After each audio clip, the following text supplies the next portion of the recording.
नहमदुहु व नुसल्ली अला रसूलिहिल करीम अम्मा बाद फ़अऊज़ु बिल्लाहि मिनश शैतानिर रजीम बिस्मिल्लाहिर रहमानिर रहीम व अन्नस्साअता आतियतुन ला रैब फ़ीहा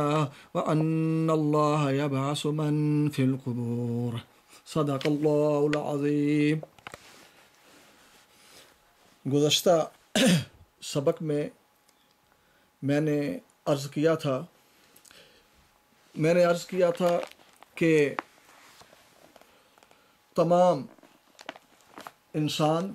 जिन पे मौत आती है, मौत के बाद क़यामत से पहले पहले सबको आलमे बरज़ख में जाना है, जिसका दूसरा नाम है आलमे कब्र। वहाँ जाना है। कुफ़ार के लिए सिज्जीन है, मुसलमानों के लिए इल्लीजीन है, और फिर इल्लीजीन में दराजात हैं। ईमान के मुताबिक जो सबसे ऊंचा दर्जा है वो अल्लाह सुब्हानहु व तआला अंबिया अलैहिमुस्सलातु वस्सलाम, और उससे नीचे सिद्दीकीन, और उससे नीचे शुहदा, और उससे नीचे सालिहीन, और उससे नीचे आम मुसलमानों को अब ईमान और आमाल सालिहा उसके मुताबिक जो है उनकी अरवा को ज़िंदगी अता फ़रमाते हैं और उनको नेमतें अता फ़रमाते हैं, और वो उन जन्नत में आला इल्लीयीन में वहाँ क़यामत जो है वो रहेंगे। इनमें मैंने कुछ हवाले पहले भी अर्ज़ किए थे। आज मैं जो आपको दिखाने वाला हूँ ये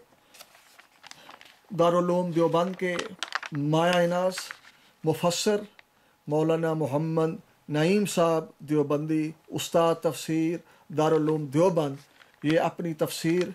जो उन्होंने कमालैन लिखी है, जो जलालैन की शरह में, वो फरमाते हैं कि अंबिया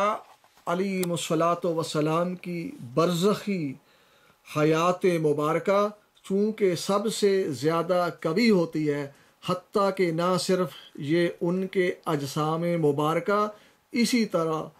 तरोताज़ा और सलामत व महफूज रहते हैं जिस तरह दुनियावी ज़िंदगी में थे, बल्कि शुहदा से ज़्यादा उनकी हयात और उनके असरात का मनसूस दर्जा ये होता है कि उनके माल में भी मीरास जारी नहीं हो सकती, और उनकी अज़वाज मुतारात से किसी दूसरे को निकाह की इजाज़त नहीं होती, गोया कि वो ज़िंदा ही रहते हैं। ग़र्ज़े के सबसे आला दर्जा की ज़िंदगी, सबसे आला दर्जा की ज़िंदगी अंबिया अलैहिमुस्सलातु वस्सलाम की होती है। तो ये जो हवाला आपको दिखाना मकसूद था कि आजकल कुछ देवबंद के नाम पर कुछ लोग और मौलवी हज़रात ये जो कहते हैं कि अंबिया अलैहिमुस्सलातु वस्सलाम को दुनिया की ज़िंदगी हासिल है, और ये हमारे अकाबिर, वो लोग कहते हैं, उनकी बात नकल कर रहा हूँ कि ये हमारे असलाफ, ये हमारे बुज़ुर्गों का, या बुज़ुर्गों से मुराद यानी उलमाए देवबंद के बड़े बड़े अकाबिर का ये अकीदा है। हालांकि मैं दिखा रहा हूँ कि तमाम तकरीबन उलमाए देवबंद के अकाबरीन में से ये मौलाना मोहम्मद नईम साहब रहमतुल्लाह अलैह जो शोबा तफसीर का उसके उस्ताद हैं, और उन्होंने कमालैन जो जलालैन की शरह में उनमें ये लिख रहे हैं कि ग़र्ज़े के सबसे आला दर्जा की बरज़खी ज़िंदगी अंबिया अलैहिमुस्सलातु वस्सलाम की होती है। अल्हम्दुलिल्लाह सुम्मा अल्हम्दुलिल्लाह वो लोग जो देवबंद से ताल्लुक़ रखते हैं, और अल्हम्दुलिल्लाह देवबंद का जो मसलक है, देवबंद जिसके लिए बनाया गया वो है तौहीद व सुन्नत की इहया के लिए जो काम करने वाले उलमाए जमीयत इशाअत व तौहीद व सुन्नत, अल्हम्दुलिल्लाह उनका ये अकीदा है कि अंबिया, शुहदा, सिद्दीकीन और आम मोमिनीन को जो ज़िंदगी हासिल है वो बरज़खी की ज़िंदगी है, जो इस दुनिया की ज़िंदगी से आला दर्जे की ज़िंदगी है। तो ये मौलाना मोहम्मद नईम साहब देवबंद के उस्ताद हैं, तो वो फिर एक दफ़ा मैं पढ़ता हूँ, इसको बार बार ये पढ़ो और बार बार इसको जो है वो देखो कि हज़रत ने क्या लिखा। ग़र्ज़े के सबसे आला दर्जे की बरज़खी ज़िंदगी अंबिया अलैहिमुस्सलातु वस्सलाम की होती है। आज लोग कुछ ये भी कहते हैं कि जो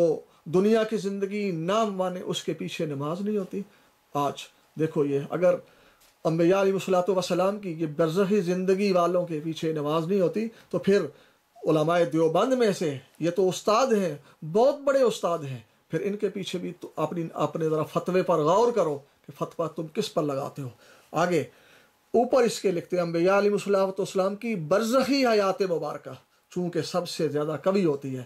میں زیادہ ڈیٹیل میں نہیں جانا چاہتا، صرف یہ بات بتلانا چاہتا ہوں کہ شہداء کی زندگی کے بارے میں جہاں یہ حضرات تشریح کرتے ہیں وہاں یہ بھی لکھتے ہیں کہ انبیاء علیہ الصلوۃ والسلام کی جو زندگی ہے یہ برزخی کی زندگی ہے، یہ دنیا کی زندگی نہیں ہے۔ دنیا کی زندگی موت کے وقت اور شہید جب قتل ہو جاتا ہے اس کے ساتھ دنیا کی زندگی جو ہے یہ ختم ہو جاتی ہے، اس کے بعد ایک نئی زندگی شروع ہوتی ہے جس زندگی کا نام کیا ہے؟ برزخ کی زندگی ہے، قبر کی زندگی ہے۔ اب میں علماء دیوبند کے بہت بڑے مفسر اور دارالدیوبند میں وہ مفتی اعظم کے عہدے پر بھی فائز رہے، مفتی اعظم پاکستان مولانا محمد شفیع رحمۃ اللہ علیہ معارف القرآن میں بھی اس میں شہداء کی زندگی میں یا دوسرے پارے میں سورۃ بقرہ میں وَلَا تَقُولُوا لِمَن يُقْتَلُ فِي سَبِيلِ اللَّهِ أَمْوَاتٌ بَلْ أَحْيَاءٌ وَلَٰكِن لَا تَشْعُرُونَ، اس کے تحت یہ لکھتے ہیں شہداء اور انبیاء کی حیات برزخی اور اس کی درجات میں تفاضل، یہ تو سب کو معلوم ہے کہ اسلامی روایات کی روح سے ہر مرنے والے کو برزخ میں ایک خاص قسم کی حیات ملتی ہے جس سے وہ قبر کے عذاب یا ثواب کو محسوس کرتا ہے۔ اس میں مومن و کافر یا صالح اور فاسق میں کوئی تفریق نہیں، لیکن اس حیات برزخی کے مختلف درجات ہیں۔ تو حضرت بھی کیا کہتے ہیں کہ یہ جو عذاب اور ثواب ہے یہ برزخ میں جو قبر ہے اس کے متعلق ہے کہ یہ جزا و سزا برزخ میں ہوتی ہے۔ اور پھر اپنی تفسیر میں ٹائٹل کے ساتھ لکھتے ہیں کہ شہداء اور انبیاء کی حیات برزخی اور اس کی درجات میں تفاضل۔ اس سے کیا بات پتہ چل دی کہ اکابر کا عقیدہ حیات دنوی کا عقیدہ تھا یا ان کا حیات برزخی کا عقیدہ تھا؟ آپ خود اندازہ لگائیں کہ کون سے لوگ جو ہیں وہ علماء دیوبند کے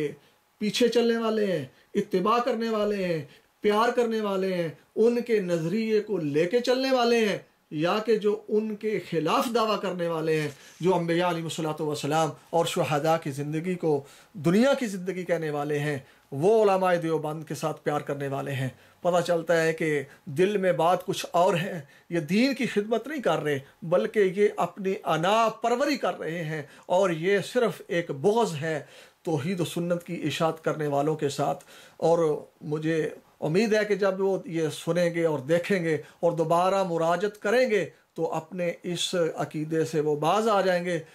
ورنہ کم از کم اتنا تو یہ ضرور کہیں گے کہ جو فتویٰ بازی کرتے ہیں جمعیت اشاعت و توحید و سنت کے علماء پر، جن کا یہ عقیدہ اکابر کی اتباع میں یہ ہے کہ ان سب کو حیات جو ہے وہ برزخی حاصل ہے، کم از کم وہ فتویٰ نہیں لگائیں گے اور ان کے متعلق بغض، عناد اور کینہ اپنے دل میں نہیں رکھیں گے۔ اللہ سبحانہ و تعالی ہم سب کو ہدایت نصیب فرمائے۔ آئندہ انشاءاللہ اور بھی حوالہ جات جو اس وقت موجودہ ائمہ بلد الحرام ہیں اور علماء کرام اور ہیں جن کا تعلق علماء دیوبند سے ہیں، ان کے فتاویٰ جو ہیں وہ اگلی نشست میں انشاءاللہ عرض کروں گا۔ وآخر دعوانا ان الحمد للہ رب العالمین۔